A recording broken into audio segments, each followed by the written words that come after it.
En revanche, le phénomène intéressant, c'est qu'on a dans des cas comme ça, par le stress, ça a été le cas à Nice, ça a été le cas à Paris le 13 novembre, dans les phénomènes de mouvement de foule après, au moment de la commission d'un attentat, énormément de gens, y compris blessés, s'enfuient.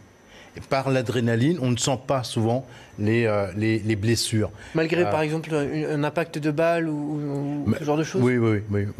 On peut ne pas s'en rendre compte. Moi, j'ai eu des témoignages en novembre 2015 de pompiers ou de policiers qui me racontaient avoir arrêté des gens dans la rue, assez loin des zones d'attaque, à quelques centaines de mètres, qui erraient dans les rues avec des blessures aux jambes, aux pieds. Et la personne, tellement choquée qu'elle était à ce moment-là, ne se rendait pas compte de sa blessure. Alors, ces gens-là, où ils vont se rendre à l'hôpital par leurs propres moyens, ou plus souvent, en tout cas ça a été le cas à Paris en novembre 2015, les gens rentrent chez eux, et c'est à ce moment-là qu'ils découvrent qu'ils sont blessés et donc ils font appel aux pompiers. Les pompiers de Paris se sont parfois déplacés dans la nuit du 13 novembre dans des immeubles pas du tout concernés par des attentats, mais qui étaient les immeubles où logeaient des blessés, tout simplement. Donc ce bilan va évoluer dans les jours qui viennent, d'autant que sur les Ramblas à Barcelone, il y avait visiblement beaucoup de monde cet après-midi. Ce sont des milliers de personnes chaque fois qui visitent cet après-midi, on aurait pu compter jusqu'à 15 000 personnes. Hein. Donc c'est quand même pas rien.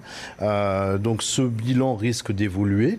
Et ce ne sera pas faute que les services municipaux de Barcelone nous cachent des chiffres. C'est simplement que les gens vont progressivement se présenter dans les services d'urgence des hôpitaux, des 5 ou 6 hôpitaux principaux de Barcelone. Et puis il va y avoir les gens blessés psychologiquement. Voilà, ouais, tout à fait. Et ça, c'est un phénomène que, en France, encore, ça fait plus de 15 ans, plus que ça, même 20 ans, qu'on a pris en compte le choc psychologique, les chocs post-traumatiques finalement. On a en France une cellule uniquement dédiée à ça dans les SAMU, ce sont les cellules d'urgence médico-psychologique.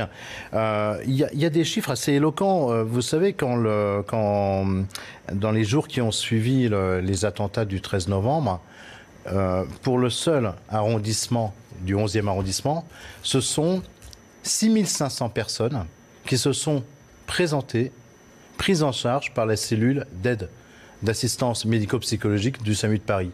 6500 personnes qui, jusqu'à 3 mois, 4 mois après les attentats, continuaient à consulter les psychiatres et les psychologues de cette cellule.